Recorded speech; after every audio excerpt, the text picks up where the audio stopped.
Hi friends, PBKS versus SRH match లో మన Hyderabad team thrilling victory సాధించింది కదా. మ్యాచ్ చూసారా? ఎలా అనిపించింది? చివరి ఓవర్ లో నాకైతే టెన్షన్ పీక్స్ లోకి వెళ్ళింది. ఎందుకంటే గుజరాత్ టైటన్స్ తో ఆడిన మ్యాచ్ లో పంజాబ్ కి అసలు గెలిచే అవకాశమే లేదనిపించింది. కానీ సుశాంత్ ఇంకా అశుతోష్ నెక్స్ట్ లెవెల్లో బ్యాటింగ్ చేసి మ్యాచ్ ని గెలిపించేశారు. ఈసారి క్రీజ్ లో మళ్ళీ అదే జోడి. అప్పటికి వీరిద్దరు మంచి టచ్ లో కనిపిస్తున్నారు.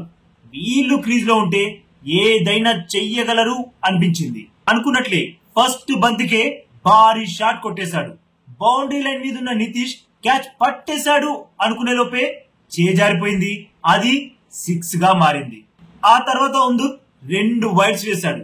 ఈసారి రెండో బంతికి అశుతోష్ మళ్ళీ భారీ షాట్ కొట్టాడు. మళ్ళీ బౌండరీ లైన్ మీద ఉన్న ఫీల్డర్ చేతికి తగిలి బంతి బౌండరీ అవతల పడింది. మరో 6. పంజాబ్ 2 బంతుల్లోనే 14 రన్స్ సాధించేసింది. ఇంకా గెలవాలంటే 4 బంతుల్లో 15 రన్స్ చేస్తే చాలు. ఇక వాళ్ళ ఊపు చూస్తే మ్యాచ్ ని కథం పట్టించేసేలానే కనిపించారు. కానీ ఉందు ఈసారి థర్డ్ అండ్ ఫోర్త్ బాల్ కి 2 పరుగులు మాత్రమే ఇచ్చాడు.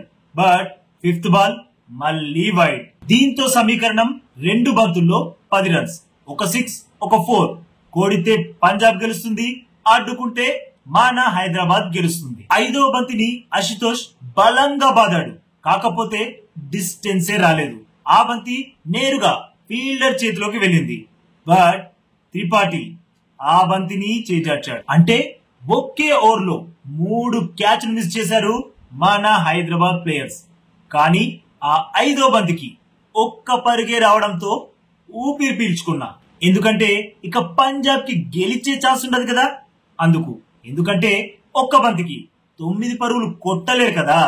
అందుకు అయినా చివరి బంతికి సుశాంత్ సింగ్ భారీ 6 తో ముగించాడు. బట్ పంజాబ్ టీం ఈ థ్రిల్లింగ్ మ్యాచ్ లో 2 పరుగుల తేడాతో ఓడిపోయింది. మన హైదరాబాద్ టీం విక్టరీ సాధించేసింది. మ్యాచ్ మాత్రం ఉత్కంఠ భరితంగా సాగింది. ఈ మ్యాచ్ లో హైలైట్స్ అయితే first Nitish Kumar Reddy mind blowing batting performance. Second Bhuvneshwar Kumar bowling లో శిఖర్ ధవన్ క్లాసన్ కళ్ళు చెదిరే రీతిలో స్టంప్ అవుట్ చేయడం. దీంతో భువి రికార్డును క్రియేట్ చేశాడు. ఐపీఎల్ చరిత్రలో ఏ ఫాస్ట్ బౌలర్ కూడా 2 స్టంప్ అవుట్లని తన ఖాతాలో వేసుకోలేడు. అది భువి బౌలింగ్ లోనే సాధ్యమైంది. రికార్డ్ క్రియేట్ అయింది. ఇక ఫైనల్ గా ఆ ఫైనల్ థ్రిల్లింగ్ ఓవర్ ఇవే ఈ మ్యాచ్ లో ఎక్సెప్షనల్ గా ఎంటర్టైన్మెంట్ ని అందించాయి. మరి మన హైదరాబాద్ మ్యాచ్ గెలవడంలో కేవలం ఒక్కరికి మాత్రమే క్రెడిట్ ఇవ్వాలంటే మీరెవరికి ఇస్తారు? కామెంట్ చేయండి. అలాగే మన ఛానల్ ని సబ్స్క్రైబ్ చేసుకోవచ్చుగా ఫ్రెండ్స్.